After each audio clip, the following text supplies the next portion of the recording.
enseñar a favor de la Iglesia Católica. Era un contraste. Y la Eucaristía es algo innegociable. Una hermana misionera que ocupa la música para llegar a los corazones. Pero es empezar a comprender ese misterio de la muerte y todas esas cosas, porque el Señor... Si fuera verdad, los evangelios lo hubieran dicho. El placer más grande que puede tener el ser humano es ayudar a los demás. Y Jesús fue buscando a los no amados. El rostro más hermoso es el rostro que trae una sonrisa puesta.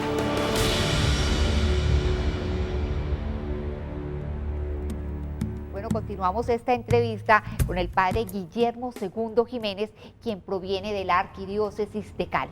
Padre, entonces continuemos este diálogo porque, como decía yo la semana anterior, hay muchas preguntas que surgen cuando uno tiene al frente un sacerdote que tiene el ministerio de la sanación, de la liberación y hasta de los exorcismos, ¿no es así? Sí, claro, así estamos viviendo esta experiencia ministerial. Padre, antes de continuar con todas estas preguntas, usted es un enamorado, y nos lo decía la semana anterior, del Señor de la Divina Misericordia. ¿De dónde nace esto? ¿Por qué? Bueno, es una espiritualidad que se ha ido difundiendo, ¿no? Nos ha ido enamorando a todos, los sacerdotes.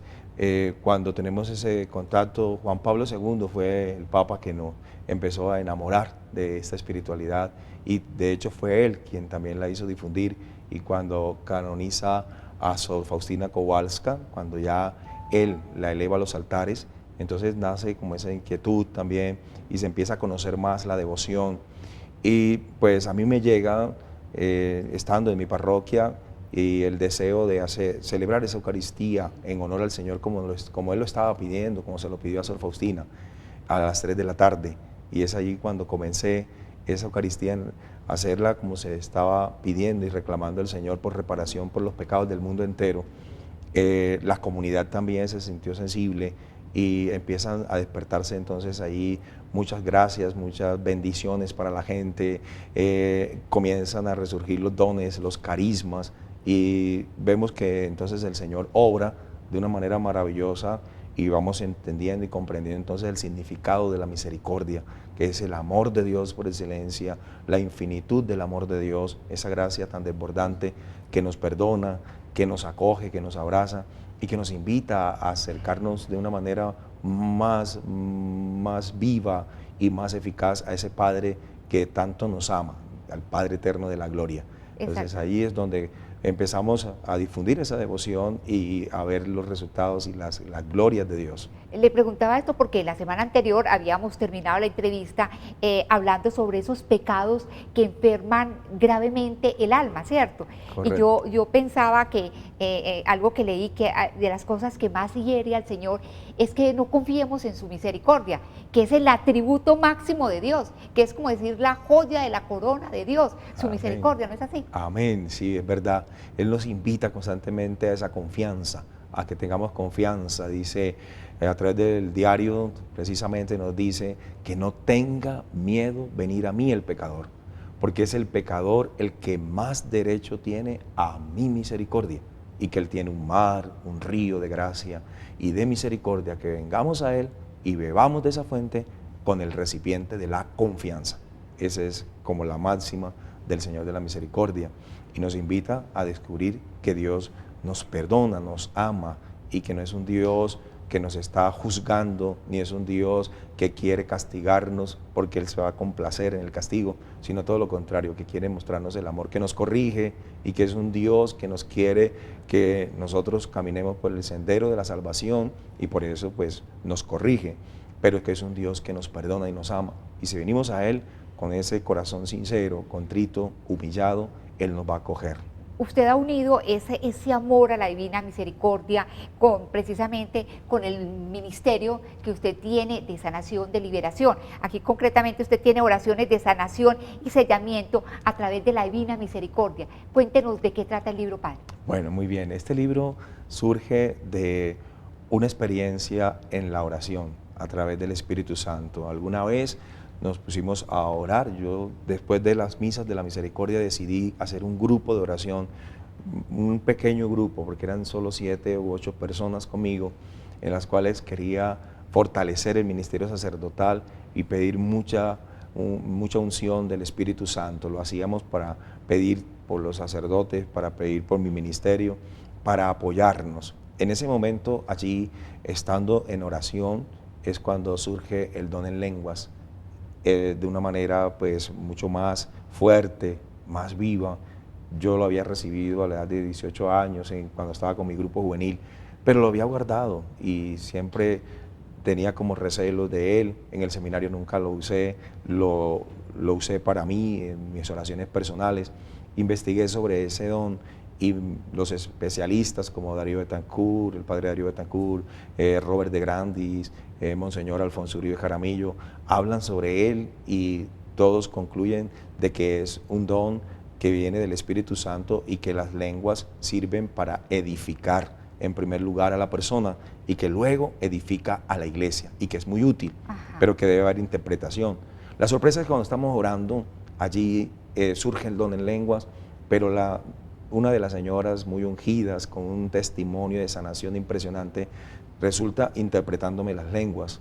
Y es allí cuando en la interpretación se da lo siguiente, nos da un mensaje el Padre Celestial diciendo: cada vez que ustedes se ponen en oración, entran en mi presencia. Y cuando están en mi presencia, el cielo se abre. Y en el cielo hay muchos dones y muchos regalos que nadie pide. Pídanlos y den de lo que reciben. Yo paro la oración, inmediatamente comienzo a decirle: Padre eterno de la gloria, yo me apropio de tus promesas, dame oraciones para que tu pueblo se sane. Y comencé a pedir oraciones de lo que la gente me venía solicitando, porque yo no sabía cómo orarle a la gente, yo no sabía cómo orar por sanación, yo no sabía cómo dirigirme a Dios para pedir por la crisis económica, yo no sabía cómo pedirle al Señor que liberara a una persona de una infestación, de una contaminación. Yo pedía luz y ahí empecé a recibir. Y en ese mismo instante, en lenguas, con la interpretación, le decíamos: Señor, danos oración de sellamiento a través de la misericordia. Y comienza la oración de sellamiento. Explíquenos sellamiento. ¿Cómo es eso de sellamiento, Padre? Bueno, el sellamiento es una protección, es pedir como la protección de Dios, invocando la sangre preciosa de Cristo. Es como lo que la sangre preciosa de Cristo es el precio de nuestra salvación, realmente lo que Dios pagó por nosotros, y ya esa deuda está cancelada. Cuando invocamos la sangre preciosa de Cristo, entonces nos revestimos de ella. Es como ponerse un escudo espiritual. Eso estaba pensando yo, en un escudo. Un escudo espiritual de la fe. Es decir, con ese escudo prácticamente que es imposible los ataques del demonio. Correcto, es para combatir los ataques del enemigo. Entonces pedí esa oración de sellamiento, pero también pedí oración contra ataduras económicas. Hay una oración contra ataduras económicas, oración contra infestaciones. Pedí también oración de sanación interior, sanación física e intergeneracional, entre otras oraciones. Cuando ya teníamos esas oraciones, entonces yo recordé que el Padre nos decía: hay que dar de lo que se recibe. Los dones son para darlos, son para el servicio de la comunidad, y estos son dones útiles para la salvación y para la edificación de la iglesia. Entonces dije: el Padre quiere un manual de oración. Cuando me di la tarea de preparar el manual, pensé solamente en mi grupo, el de apoyo y con las personitas más cercanas, y dije: voy a sacar 1000 libritos de estos para poder así difundir estas oraciones y tener un apoyo.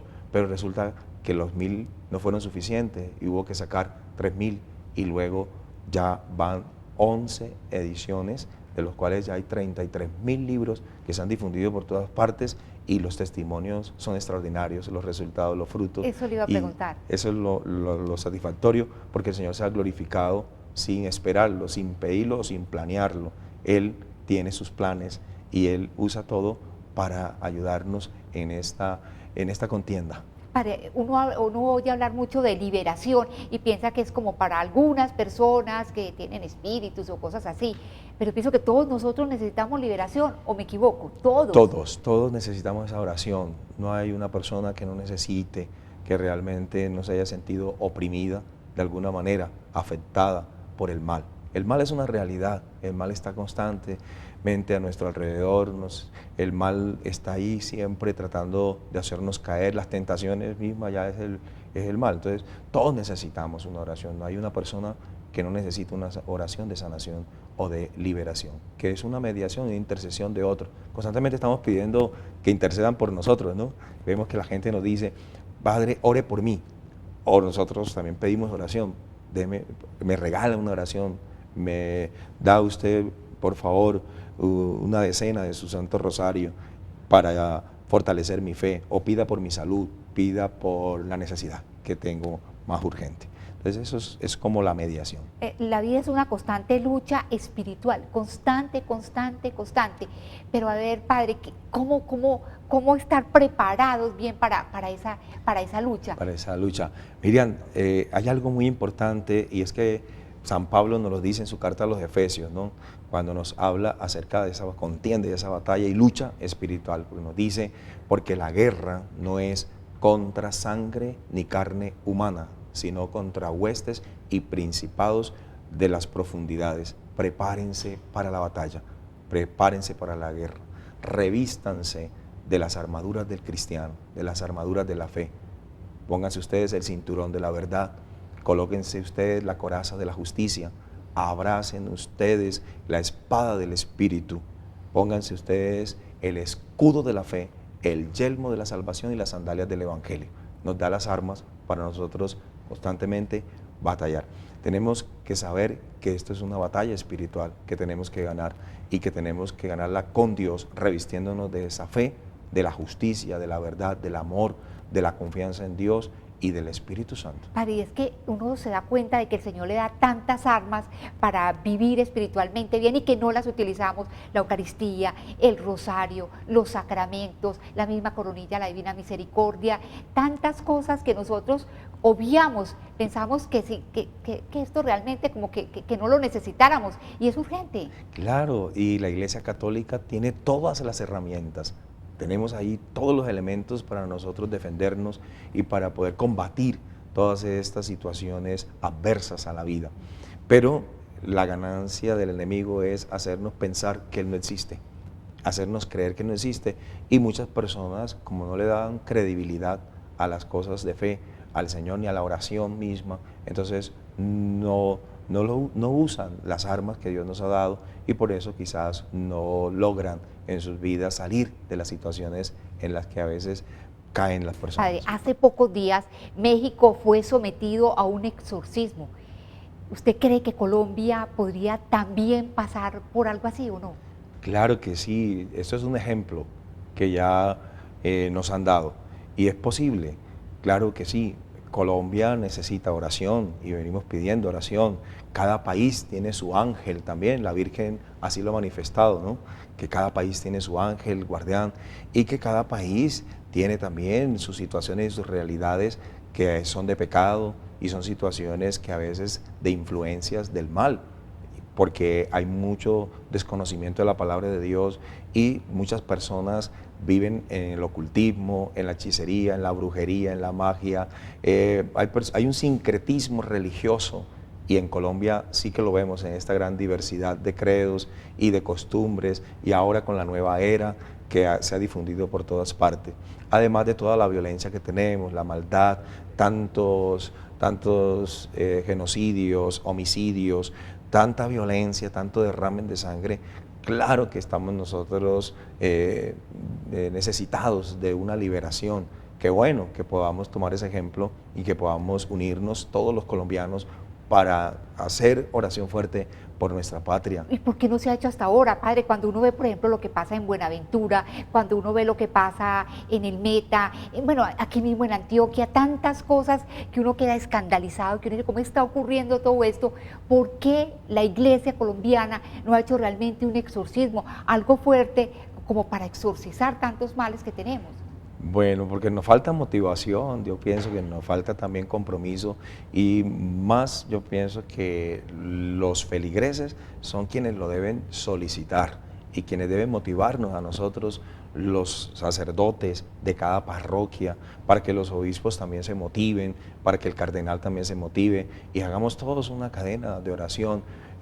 Los feligreses son una mayoría, ¿no? Los bautizados son el pueblo de Dios, y el pueblo de Dios puede solicitar esto, y de manera especial hacer fuerza, porque somos mayoría, Entonces, y motivarnos todos. Entonces, yo pienso que esta es una motivación que se puede comenzar, que ya comenzó con este país de México y que tenemos nosotros que empezar a promoverlo desde nuestro ambiente, nuestra parroquia y desde estos canales tan especiales que llegan a todos los hogares y a todos los rincones y que ayudan mucho para que las personas empiecen a tomar conciencia de lo que es la verdad de Cristo Jesús. Con la certeza absoluta del poder liberador del Señor. Yo Darle pienso que es que esa mucha fuerza. desconfianza, Padre, Sí. es la que nos mata, de que el Señor no puede hacer cosas como esta, cuando puede hacer mucho más.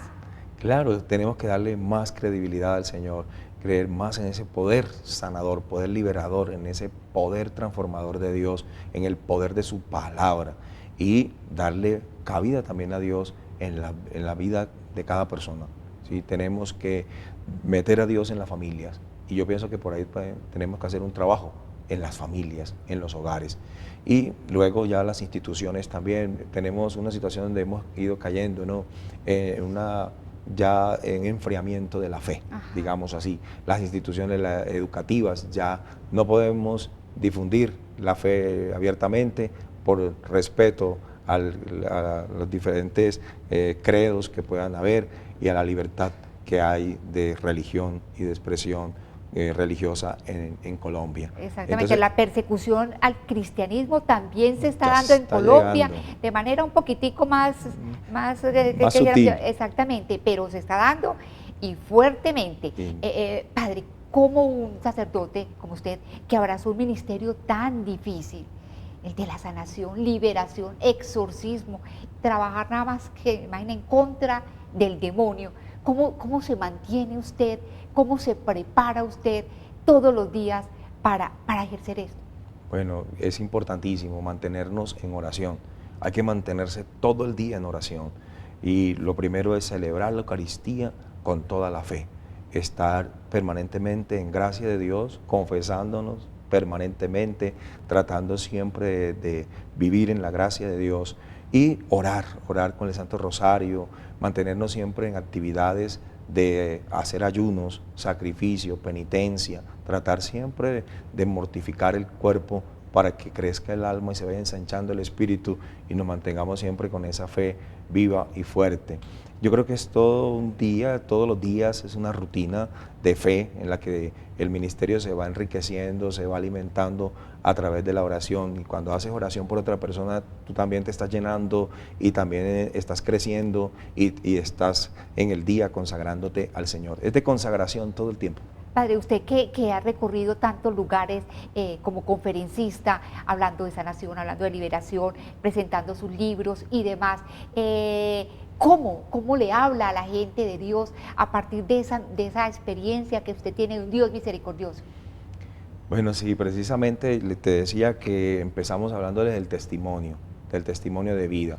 En una cierta ocasión, en un encuentro grande, en un coliseo, se dieron muchas manifestaciones en la prédica, a través de las oraciones mismas, y se dio hubo mucha alegría, mucho gozo espiritual y muchas liberaciones y muchas bendiciones. Terminado esto, yo le preguntaba al Señor y le decía, Señor, ¿por qué haces estas cosas tan bonitas? Y la respuesta que recibí fue, porque tú crees que yo estoy vivo. Ahí está la clave. Cuando creemos que Dios está vivo, Él actúa, es darle credibilidad. Y eso todos los días, de eso le hablo a la gente. Creamos en el Dios vivo, en un Dios que no es ausente, un Dios que no está lejano, un Dios que no nos abandonó a la merced del mal, un Dios que siente con nosotros, un Dios que se apersona. Dios no está muerto, Él está vivo. Y yo puedo hablar con Él todos los días, Él me está escuchando permanentemente, Él se involucra en la vida nuestra. Cuando hacemos consciente de eso, se despierta el ánimo, la fe. Yo creo que muchas personas ya se sanan. Como dice por ahí una canción de Lucerito, creo que es, pero sobre todas las cosas, nunca te olvides de Dios. Padre, así ya para terminar la entrevista, en este libro usted dice un llamado urgente del cielo. Adelántenos así, ¿cuál sería ese llamado? Ese llamado urgente del cielo es la consagración. La Santísima Virgen María está pidiendo las consagraciones. Este segundo libro surge cuando después del primero, pasado 2 años, nuevamente me pongo en oración con un equipo para pedirle al Señor que nos dé armas y herramientas para nosotros defendernos del mal.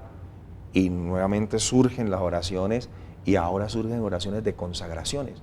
Todas las oraciones fueron inspiradas en consagración al Padre Eterno de la Gloria, a Jesús por sus llagas y heridas, al Señor de la Divina Misericordia, al Inmaculado Corazón de María, al Espíritu Santo, consagraciones a San Miguel, San Gabriel, San Rafael, al Santo Ángel de la Guarda, que a veces lo tenemos muy olvidado, y a la sangre preciosa de Cristo. Cuando me di cuenta de eso, dije, Señor, yo esperaba oraciones de combate, pero me das oraciones de consagración. ¿Y qué quieres? Un libro de consagraciones, de oraciones de consagración. Al irlo a preparar, me encuentro la sorpresa de que la Virgen María está pidiendo consagraciones y que permanentemente en Fátima, Medjugorje, Garabandal y todas las manifestaciones y revelaciones oficiales de la Santísima Virgen María, que ya son oficiales para la Iglesia ya las ha difundido y les da garantía, pide la Virgen consagraciones. Y me di cuenta de esa palabra es una de las frases que la Virgen le dio a uno de los videntes en Garabandal. Le dice, la consagración es un llamado urgente del cielo. Y hay una notica cuando dice que solo las consagraciones nos pueden ayudar para combatir el mal. Bueno, padre, como siempre me quedo con una cantidad de preguntas.